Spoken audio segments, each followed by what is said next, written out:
ಕರ್ನಾಟಕ ರಾಜ್ಯ ಸಿದ್ದರಾಮಯ್ಯ ಅವರ ನೇತೃತ್ವದ ಸರ್ಕಾರ ಪರಿಶಿಷ್ಟ ಜಾತಿ ಮತ್ತು ಪರಿಶಿಷ್ಟ ವರ್ಗಗಳ ಅಭಿವೃದ್ಧಿಗಾಗಿ ಎಸ್ಸಿ ಎಸ್ಪಿ ಮತ್ತು ಟಿಎಸ್ಪಿ ಯೋಜನೆಯ ಅಡಿಯಲ್ಲಿ ಮೀಸಲಿಟ್ಟಿದ್ದ ಕೋಟ್ಯಾಂತರ ರೂಪಾಯಿ ಹಣವನ್ನು ಆ ಸಮಾಜಗಳಿಗೆ ಬಳಸದೆ ದುರ್ಬಳಕೆ ಮಾಡಿಕೊಂಡಿರುವುದನ್ನು ವಿರೋಧಿಸಿ ಗುರುವಾರ ಬಹುಜನ ಸಮಾಜ ಪಕ್ಷದ ವತಿಯಿಂದ ತಹಶೀಲ್ದಾರ್ ಅವರಿಗೆ ಮನವಿ ಪತ್ರವನ್ನು ಸಲ್ಲಿಸಿದರು.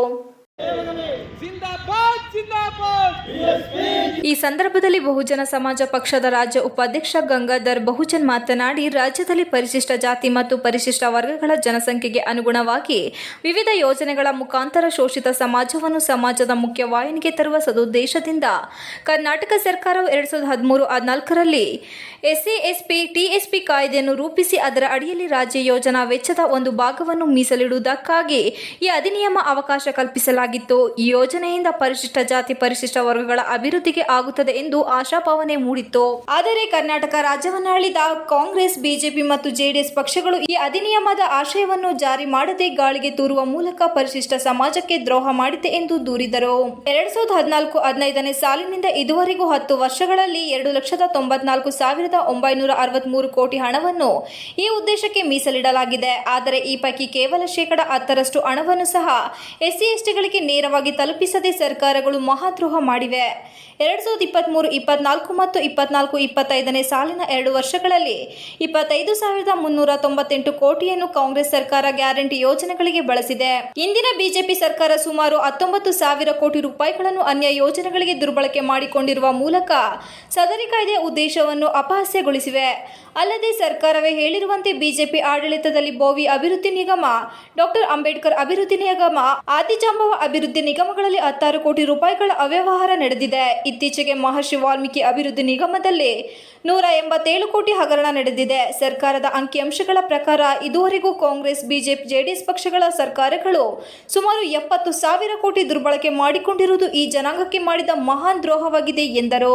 ಬಹುಜನ ಸಮಾಜ ಪಕ್ಷದ ಜಿಲ್ಲಾ ಅಧ್ಯಕ್ಷ ಹರೀಶ್ ಅತ್ನಿ ಮಾತನಾಡಿ, ಇದುವರೆಗೂ ಮೀಸಲಿಟ್ಟ 21 ಇಲಾಖೆಗಳ ಎಸ್ಸಿ ಎಸ್ಪಿ ಮತ್ತು ಟಿಎಸ್ಪಿಯ ಹಣವನ್ನು ಈ ಜನಾಂಗದ ಅಭಿವೃದ್ಧಿಗೆ ಮಾಡಬಹುದಾದ ವಿದ್ಯಾರ್ಥಿಗಳಿಗೆ ಪ್ರಾಥಮಿಕ ಶಿಕ್ಷಣದಿಂದ ಉನ್ನತ ಶಿಕ್ಷಣದವರೆಗೆ ಬಿಇ, ಎಂಬಿಬಿಎಸ್, ಪಿಎಚ್ಡಿವರೆಗೆ ಗುಣಮಟ್ಟದ ಉಚಿತ ಶಿಕ್ಷಣ ನೀಡಬಹುದಿತ್ತು. ಲಕ್ಷಾಂತರ ಎಸ್ಸಿ ಎಸ್ಟಿ ನಿರುದ್ಯೋಗಿ ಯುವ ಜನತೆಗೆ ಸ್ವಯಂ ಉದ್ಯೋಗ ಒದಗಿಸಬಹುದಾಗಿತ್ತು. ವಸತಿ ರಹಿತ ಎಸ್ಸಿ ಎಸ್ಟಿ ಕುಟುಂಬಗಳಿಗೆ ಸ್ವಂತ ಮನೆ ಕಟ್ಟಿಸಿಕೊಡಬಹುದಾಗಿತ್ತು. ಭೂರಹಿತ ಎಸ್ಸಿ ಎಸ್ಟಿ ಕೃಷಿ ಕಾರ್ಮಿಕರಿಗೆ ತಲಾ 5 ಎಕರೆ ಕೃಷಿ ಜಮೀನು ಖರೀದಿಸಿ ಕೊಡಬಹುದಾಗಿತ್ತು. ಅತಿ ಬಡ ಎಸ್ಸಿ ಎಸ್ಟಿ ರೋಗಿಗಳಿಗೆ ಉಚಿತವಾಗಿ ಮಲ್ಟಿ ಸ್ಪೆಷಾಲಿಟಿ ಆಸ್ಪತ್ರೆಗಳಲ್ಲಿ ಉತ್ತಮ ಚಿಕಿತ್ಸೆ ಕೊಡಿಸಿ ಪ್ರಾಣ ಉಳಿಸಬಹುದಾಗಿತ್ತು. ಈ ಯೋಜನೆಗಳನ್ನು ಜಾರಿ ಮಾಡಿ ಎಸ್ಸಿ ಎಸ್ಟಿಗಳನ್ನು ಅಭಿವೃದ್ಧಿ ಮಾಡುವ ಬದಲು ಈಗಾಗಲೇ ಚಾಲ್ತಿಯಲ್ಲಿದ್ದ ಅನೇಕ ಯೋಜನೆಗಳನ್ನು ಸರ್ಕಾರ ರದ್ದುಗೊಳಿಸಿದೆ. ಎಸ್ಸಿ ಎಸ್ಟಿ ವಿದ್ಯಾರ್ಥಿಗಳ ಪ್ರೋತ್ಸಾಹಧನ ರದ್ದುಪಡಿಸಿದೆ. ಪ್ರಬುದ್ಧ ಯೋಜನೆ ಅಡಿಯಲ್ಲಿ ವಿದೇಶಗಳಲ್ಲಿ ಪಿಎಚ್ಡಿ ಓದಲು ಸ್ಕಾಲರ್ಶಿಪ್ ನಿರಾಕರಿಸಿದೆ. ಶಾಲಾ ಕಾಲೇಜುಗಳಲ್ಲಿ ಪ್ರಾರಂಭದಲ್ಲಿ ಪೂರ್ಣ ಶುಲ್ಕ ಪಾವತಿಸುವಂತಾಗಿದೆ. ಕಾಲಕಾಲಕ್ಕೆ ಎಸ್ಸಿ ಎಸ್ಟಿ ವಿದ್ಯಾರ್ಥಿಗಳಿಗೆ ವೇತನ ಸಿಗುತ್ತಿಲ್ಲ. ಇಂತಹ ಅನೇಕ ಗಂಭೀರ ಸಮಸ್ಯೆಗಳನ್ನು ಕರ್ನಾಟಕ ಸರ್ಕಾರದ ಗಮನಕ್ಕೆ ತಂದರೂ ಸಹ ರಾಜ್ಯ ಸರ್ಕಾರ ನಿರ್ಲಕ್ಷ್ಯವನ್ನು ತಾಳಿದೆ. ಆದ್ದರಿಂದ ಪರಿಶಿಷ್ಟ ಜಾತಿ ಮತ್ತು ಪರಿಶಿಷ್ಟ ವರ್ಗಗಳು ಎದುರಿಸುತ್ತಿರುವ ಜ್ವಲಂತ ಸಮಸ್ಯೆಗಳನ್ನು ಬಹುಜನ ಸಮಾಜ ಪಾರ್ಟಿ ಕೈಗೆತ್ತಿಕೊಂಡು ಸರ್ಕಾರದ ಗಮನ ಸೆಳೆಯಲು ಜುಲೈ 26ರಿಂದ ಆಗಸ್ಟ್ 18ರವರೆಗೆ ಜನಜಾಗೃತಿ ಆಂದೋಲನವನ್ನು ನಡೆಸಲು ನಿರ್ಣಯಿಸಿದೆ.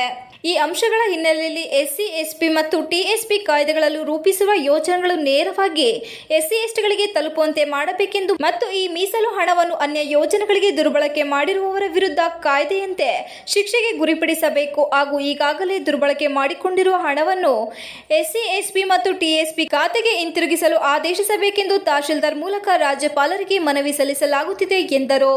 ಈ ಸಂದರ್ಭದಲ್ಲಿ ಬಿಎಸ್ಪಿ ರಾಜ್ಯ ಪ್ರಧಾನ ಕಾರ್ಯದರ್ಶಿ ಶಿವಮ್ಮ, ಜಿಲ್ಲಾ ಕಾರ್ಯದರ್ಶಿ ಸೋಮಶೇಖರ್, ಜಿಲ್ಲಾ ಉಸ್ತುವಾರಿ ಲಕ್ಷ್ಮಣ್ ಕೀರ್ತಿ, ತಾಲೂಕು ಬಿಎಸ್ಪಿ ಅಧ್ಯಕ್ಷ ವೀರೇಶ್ ಕಲ್ಗಣೆ, ಕಾರ್ಯದರ್ಶಿ ಮಂಜಯ್ಯ, ಮಲ್ಲಯ್ಯ ಇತರರು ಇದ್ದರು. TV 46 Malenadu news, Sakleshpur.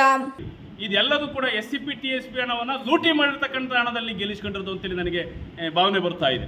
ಇವತ್ತು ಹಾಸನದಲ್ಲಿ ಗೆದ್ದಿರ್ತಕ್ಕಂಥ MP ಕೂಡ ಇದೇ ಹಣವನ್ನು ದುರ್ಬಳಕೆ ಮಾಡ್ಕೊಂಡಿದ್ದಾರೆ ಅನ್ನೋಂತಕ್ಕಂಥ ಒಂದು ಅನುಮಾನ ನಮಗೆ ಕಾಣ್ತಿದೆ. ಅದಕ್ಕೆ ಸ್ಪಷ್ಟವಾಗಿ ಕ್ಲಾರಿಫಿಕೇಶನ್ನ ಈ ಜಿಲ್ಲೆಯ MP ಕೊಡಬೇಕಾಗುತ್ತೆ. ಇಲ್ಲ ಅಂತಂದರೆ ಯಾರ್ಯಾರಿಗೆ ಕೊಟ್ಟರು ಈ ಹಣ 187 ಕೋಟಿ ಎಲ್ಲೆಲ್ಲಿಗೆ ಎಂಡ ಹಂಚಿದ್ದಾರೆ, ಯಾರ್ಯಾರಿಗೆ ಮುಗುನತ್ ಕೊಟ್ಟಿದ್ದಾರೆ, ಯಾರ್ಯಾರಿಗೆ ಮುಂಗರ ಕೊಟ್ಟಿದ್ದಾರೆ ಅಂತಕ್ಕಂಥ ಸಂದರ್ಭದಲ್ಲಿ ಹೇಳಬೇಕಾಗಿದೆ. ಇವತ್ತು ಯಾವ ಸದುದ್ದೇಶವನ್ನು ಇಟ್ಕೊಂಡು ಇವತ್ತು ಈ SCP TSP ಕಾಯ್ದೆನೇ ಜಾರಿಗೆ ತಂದರು, ಸೊ ಅದಕ್ಕೆ ಅನುಗುಣವಾಗಿ ನಡೀತಲ್ಲ. ಇವತ್ತು ನನಗೆ ಅನಿಸುತ್ತೆ ಈ SCP TSP ಕಾಯ್ದೆ ತಂದಿರದೆ ಈ ಪರಿಶಿಷ್ಟ ಹಣವನ್ನು ದುರ್ಬಳಕೆ ಮಾಡಿಕೊಂಡು ಲೂಟಿ ಮಾಡಲಿಕ್ಕೆ ಅಂತೇಳಿ ನನಗೆ ಭಾವನೆ ಬರ್ತಾ ಇದೆ. ಸೊ ಹಂಗಾಗಿ ಸನ್ಮಾನ್ಯ ಸಿದ್ದರಾಮಯ್ಯನವರು ಈ ಒಂದು ಸ್ಥಾನದಲ್ಲಿ ಮುಂದುವರಿಲಿಕ್ಕೆ ಯಾವುದೇ ರೀತಿಯಾದಂಥ ನೈತಿಕ ಒಂದು ಇದನ್ನ ಇಟ್ಕೊಂಡಿಲ್ಲ. ಅವರು ಈ ಕೂಡಲೇ ಅವರು ರಾಜೀನಾಮೆ ಕೊಟ್ಟು ಪದತ್ಯಾಗ ಮಾಡಿ ಅವರು ಕೆಳಗಡೆ ಇಳಿದು ಅವರು ವಿಚಾರಣೆಯನ್ನು ಎದುರಿಸಬೇಕಾಗಿದೆ. ನಡೆದಿರ್ತಕ್ಕಂಥ ವಾಲ್ಮೀಕಿ ಹಗರಣ ಯಾವಾಗ ಹೊರಗಡೆ ಬಂತೋ ಇದು ಬರೀ ಇದರಲ್ಲಿ ಒಂದರಲ್ಲ 21 ಇಲಾಖೆಯಲ್ಲಿ ಇವತ್ತು ಹಗರಣ ನಡೆದಿದೆ.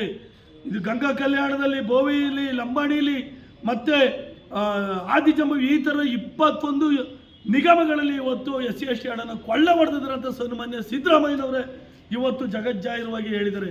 ಸೊ ಇಷ್ಟು ದೊಡ್ಡ ಮಟ್ಟದ ಭ್ರಷ್ಟಾಚಾರ SC/ST ಸಮಾಜದ ಮೇಲೆ ಮಾಡಿ ಇವತ್ತು ಅನ್ಯಾಯಸಿಗಿರ್ತಕ್ಕಂಥ ಈ ಸರ್ಕಾರನ ಈ ಕೂಡಲೇ ವಿಸರ್ಜಿಸಿ ರಾಷ್ಟ್ರಪತಿಗಳು, ರಾಜ್ಯಪಾಲರು ಇವತ್ತು ರಾಷ್ಟ್ರಪತಿ ಆಳ್ವಿಕೆನ ಈ ರಾಜ್ಯದಲ್ಲಿ ತರಬೇಕು ಅಂತ ನಾನು ಈ ಸಂದರ್ಭದಲ್ಲಿ ಒತ್ತಾಯ ಮಾಡ್ತಾ, ಇವತ್ತೇನು ನಡೆದಿದೆ, ಯಾರೆಲ್ಲ ಇದಕ್ಕೆ ಶಾಮೀಲಾಗಿದ್ದಾರೆ SC/ST ಹಣನ ದುಡ್ಡನ್ನ ದುರ್ಬಳಕೆ ಮಾಡಿಕೊಳ್ಳೋದ್ರಲ್ಲಿ ಅವ್ರ ಮೇಲೆಲ್ಲ ಸೂಕ್ತ ಕಾನೂನು ಕ್ರಮ ಕೈಗೊಂಡು ಅವ್ರ ಮೇಲೆ ನಿರ್ದಾಕ್ಷಿಣ್ಯ ಕ್ರಮ ತಗೋಬೇಕು ಅಂತ ಈ ಸಂದರ್ಭದಲ್ಲಿ ನಾನು ಒತ್ತಾಯ ಮಾಡ್ತಾ, ಜೊತೆಗೆ ಇನ್ನೊಂದು ದೊಡ್ಡ ದುರಂತ ಏನಪ್ಪ ಅಂದ್ರೆ, ಇಷ್ಟು ದೊಡ್ಡ ಮಟ್ಟದ ಹಣ ಇದ್ರೂ ಕೂಡ ಗ್ಯಾರಂಟಿ ಬಳಸಿದ್ದೀನಿ ಅಂತ ಹೇಳ್ತಿರ್ತಕ್ಕಂಥ ಸಿದ್ದರಾಮಯ್ಯ ಇವತ್ತು SC/ST ಸಮಾಜದಲ್ಲಿ ಏನಾದರೂ ವಿದ್ಯಾರ್ಥಿಗಳು ಓದ್ಕೊಬಿಟ್ರೆ ಅವರು ಜ್ಞಾನ ಪಡ್ಕೊಬಿಡ್ತಾರೆ, ಮುಂದಿನ ದಿನಗಳಲ್ಲಿ ಪ್ರಶ್ನೆ ಮಾಡ್ತಾರೆ ಅಂತ ಹೇಳಿ ಏನು ಮಾಡ್ತಿದ್ದೀರಪ್ಪ ಅಂದರೆ, ಇಲ್ಲಿ ತನಕ ನಮ್ಮ ಸಮಾಜದಲ್ಲಿರ್ತಕ್ಕಂಥ ಕೂಲಿ ನಾಲಿ ಮಾಡೋ ಜನಗಳು ಅವ್ರ ಮಕ್ಕಳುಗಳನ್ನ ಓದಿಸ್ಲಿಕ್ಕೆ ಸರ್ಕಾರಿ ಶಾಲೆ ಕಾಲೇಜುಗಳನ್ನ